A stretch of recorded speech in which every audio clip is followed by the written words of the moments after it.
Hi, I'm Dan Haines Cohen. I run Machine Records.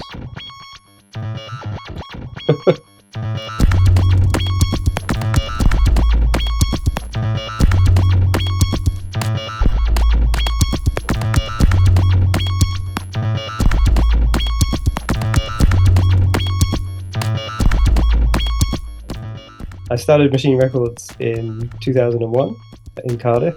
So I grew up in Cardiff, but was away in the Midlands. And when I came back from living in Birmingham, where I'd been hugely into the electronic music scene that was happening there, I came back to Cardiff kind of looking for that scene, and it just wasn't really there. Well, I couldn't find it. And I was really looking for people to connect with, and out of not finding any, the idea of Machine Records kind of started.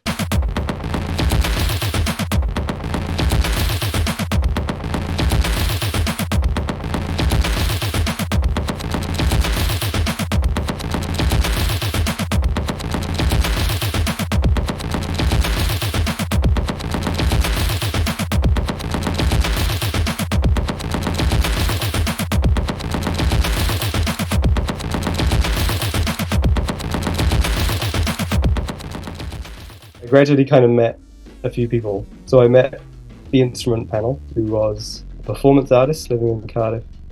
In Chapter Art Centre, he put a sign up on the notice board saying, "Are you interested in weird music?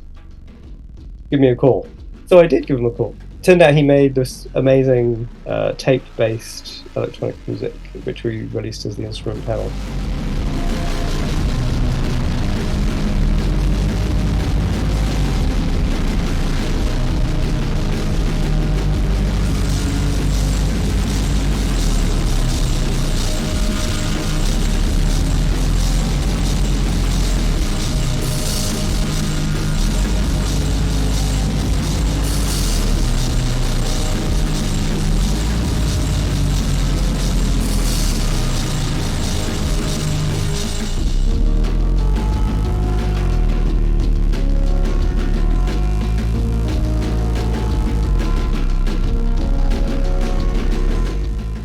Second person that I kind of met was Kevin Sorsby, who records as Canaveral and Starlings on the label. Me and a friend had been sitting in Sam's bar. We were talking about what we would really like to do in life, what would be the best job, and we decided in that conversation that, running a record label would be the best possible job we could imagine.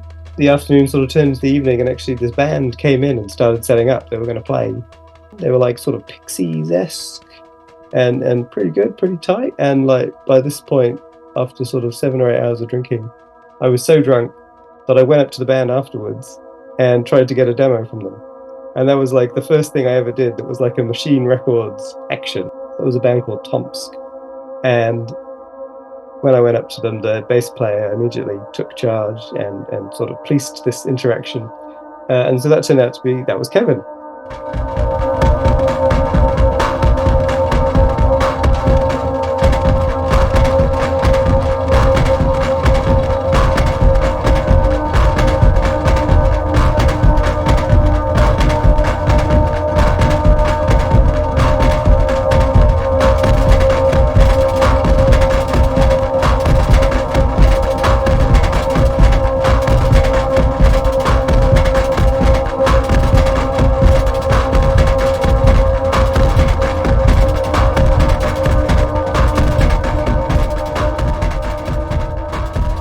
When I was like 10, 11, 12, I used to hang out in the comic shop in Cardiff, in Castle Arcade. It was like my kind of happy place.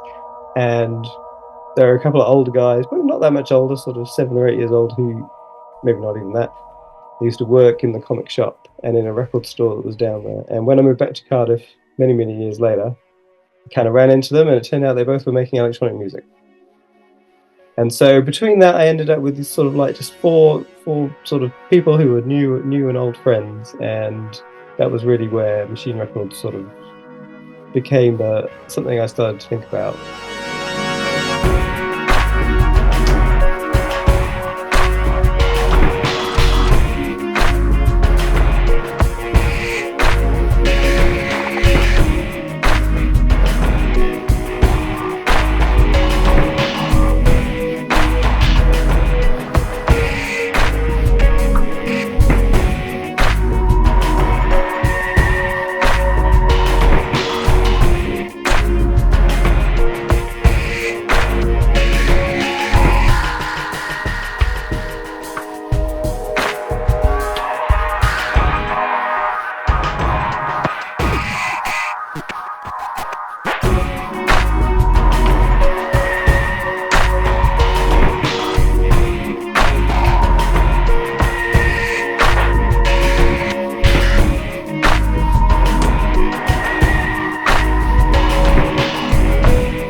the thing that happened then that took that to like a different level was actually so there's a guy, I think he's in Bristol now, Owen K. He's like a sort of house techno DJ. He heard some of our stuff and he hooked us up with a promoter called Dave Bruceslave, who ran a night at Journey. He put us on at the Machine Records showcase, and that went pretty well.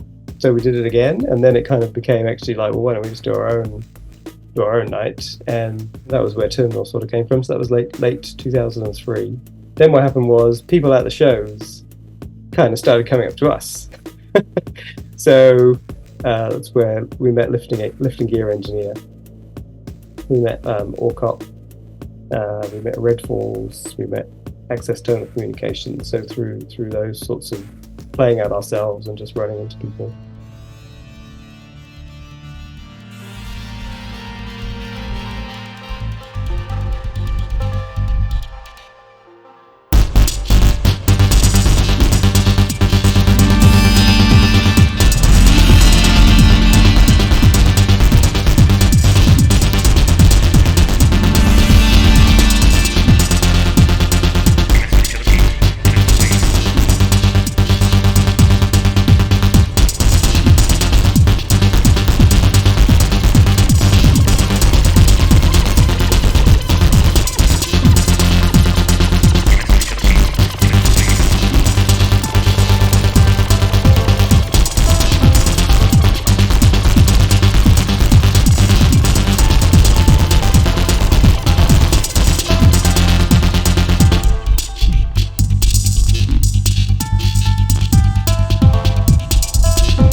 So before I started Machine Records, I'd never actually like DJ'd. So I kind of, my DJing experience started when we started doing Machine Records nights, started doing Terminal. That was normally the warm-up DJ, but you know, over time I sort of got into the swing of that a little bit more, and we were on these like third Thursdays of the month, and it ended up being kind of like just before Christmas, and so it was like extra busy with all these kind of like random people who sort of turned up, like not really knowing even what it was. And so I ended up at like sort of 2 a.m. with like a completely full dance floor of people kind of dancing away, and I didn't know, and like everyone I knew had left, right? I was like the last person standing of people I knew, and so suddenly I was actually like a real DJ. Like here I am, and I was playing sort of drum and bass, jungle sort of stuff, and it was kind of like, oh, how did this happen? You know, it's like 2 a.m. dance floor, and everyone I know is not here. It was like, this is like a real thing that I never imagined I would be doing.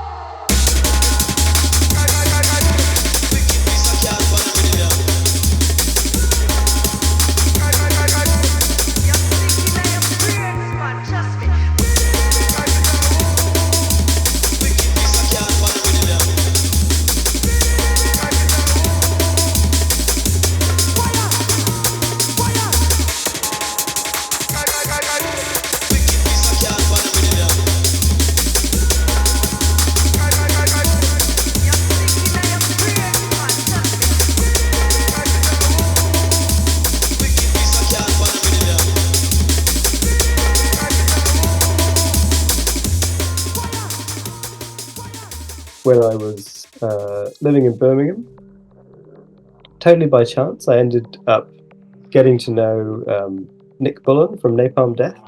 The first time I ever met him, he'd just like been at a festival, and he was telling us about how he'd been like hanging out backstage with Bjork and all this kind of stuff, but in a very low-key way. He was kind of a low-key guy, and just the fact of sort of like knowing someone who had done that, you know, it kind of just made me, I guess, think this was a thing that I could try and do, you know, like just that he had a really big impact in just my sense of what was possible. And I remember reading on like the BBC website music sections, they had all this, very good advice about starting a record label and all the things you needed to do. And I remember kind of sitting and reading it, and it was completely demoralizing because there was no way that I could do all of these things. It was like, you need a bunch of people to work on this and a bunch of people to do this bit, and you need all these different things, and obviously it all required a huge amount of sort of setup costs. But I thought about what could I do, and I'd just been recently, before I come back to Cardiff, I've been working as a web designer. I could build like a good website, I can make CDRs at home, and I can print them with nice artwork and make them into like a nice product, and I can do a good website, and I can put MP3s, and I can write a press release, right? And I can do this. And so, I kind of approached it with a sort of DIY spirit, which sort of in that early period culminated in getting this nomination for Best Label at the Welsh Music Awards, which was like this. I mean, I don't think I've ever been so surprised by anything in my entire life, right? Like that was just like what is happening right now when I saw that came through. And then even more surprisingly, we actually won it.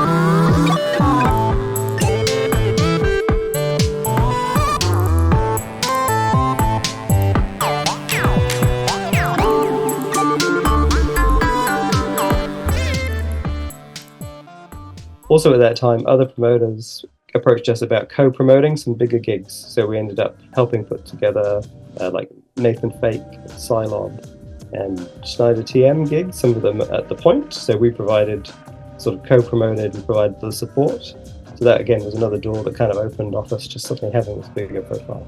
I think at the, running Terminal, putting on various gigs, that was definitely really rewarding. At times it was frustrating, people don't always show up as we all know, but when they do, it's can be just a fantastic experience. I think putting on Chris Clark was definitely a highlight. So as we were sort of, probably that one was at 2006, we were getting a bit more kind of ambitious. I kind of booked Chris Clark and some Machine Records folks as well supporting, and that was just, there's something very satisfying about just putting on a great lineup of great music.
I moved to Wellington in New Zealand towards the end of 2006. So I have ended up in the slightly unusual position of running a Welsh record label from from New Zealand. There is a lot of electronic music. It's a lot more. So the city I live in, Wellington, has a music school that runs like sonic arts programs, and through there you get lots of people. We did release a couple of years ago Untitled Void Pulse. That was from a graduate of that school.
I think the biggest challenge is trying to get people to listen to something they don't know what it is.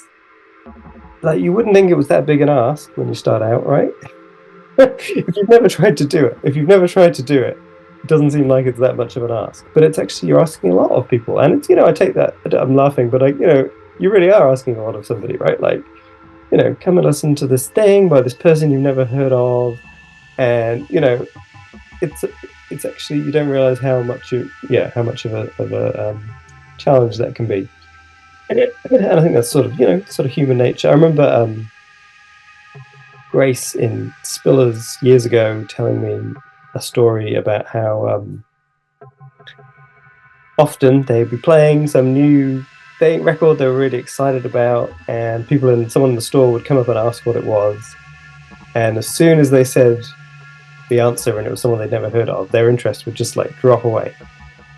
A minute ago they were thinking, oh, what's this? This sounds cool, right? But then, oh no, I don't recognize that name, I don't know who that is. And so I've really focused on building up connections and relationships with a lot of kind of it's their podcasts or sort of internet radio shows, that are they're pretty niche. They don't necessarily have huge audiences, but the audiences they have are, enthused, passionate, committed, and the people that do the shows about new music, and sort of they want to hear things they haven't heard before. So that's where I try and focus, my attention and effort.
I read a quote that Bob Dylan said, "It's not art without an audience."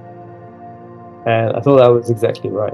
You can kind of create all sorts of things on with different electronic music equipment or on computer, and like you do need to kind of somehow get it out there for it to really be art, because art is about that encounter and experience. It's not that it's not music, or you know, not that it's about whether it's good or bad, but like there needs to be some kind of encounter with somebody else. And you know, playing live, a record label, are ways to kind of like organize yourself to actually get across that. And one of the things I've seen is that it has an amazing effect on what people produce.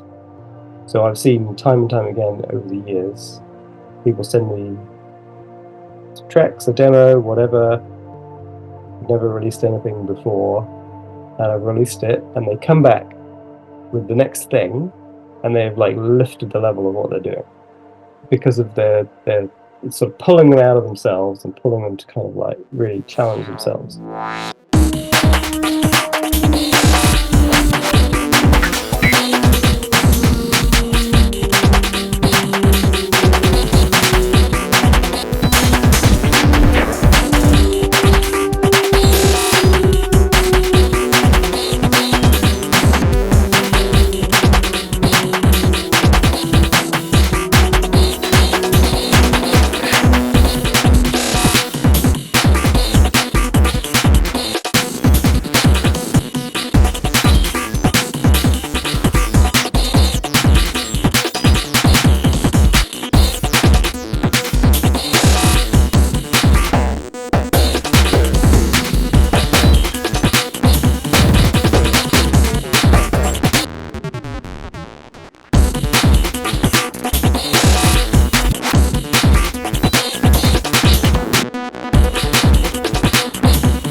2024, we've got an artist that's new for the label, Pope Jean-Paul Van Damme. His album Echoes of an Abandoned Future, which I'm really excited about, and that's come about through a bit of a collaboration with the Welsh Electronic Producers Network, and also releases by Christian Gates as Valley Lines, who's also connected to the Welsh Electronic Music Producers Network. Also really excited to have an album by Veins Full of Static, who has been really prolific in the last few years, putting out really amazing kind of more ambient music, and so that's coming out really soon. And again, that was through that Weapon connection, so that's been really great to make that connection. Also got a second album by Saigo. I really like the first album, but I like this one even more. I think he's really gone deeper into the same sort of space. It's called Actant Theory. That'll be coming out in the second half of the year. We do have some albums in the pipeline by Cape Canaveral and Starlings, so they're going to be coming in the second half of the year, I hope. Has to be said, they've been in the pipeline for a little while. Kevin?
One thing that's been really great for the label has been the Bandcamp subscriber function.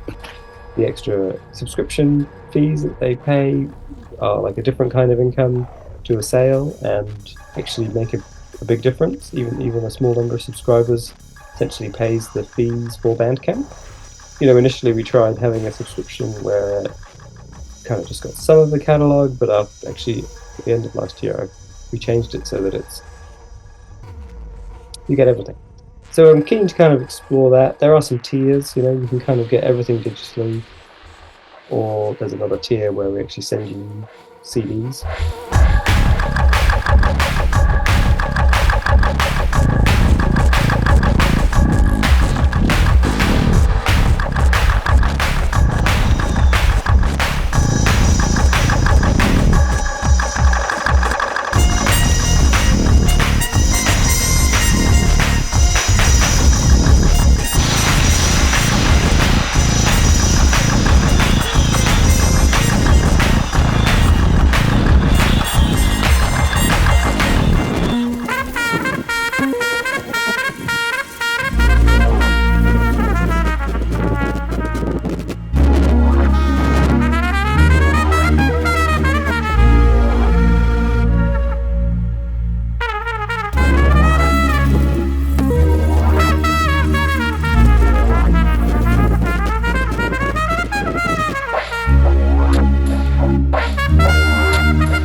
I guess, you know, underneath all of that, you know, just this, you know, music is the thing, you know, like, so from a very young age, I've always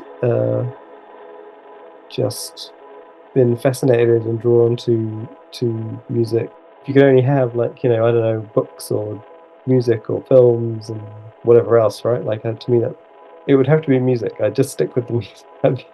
Yeah, so I guess that's another part of it, is just that it's basically just the best thing.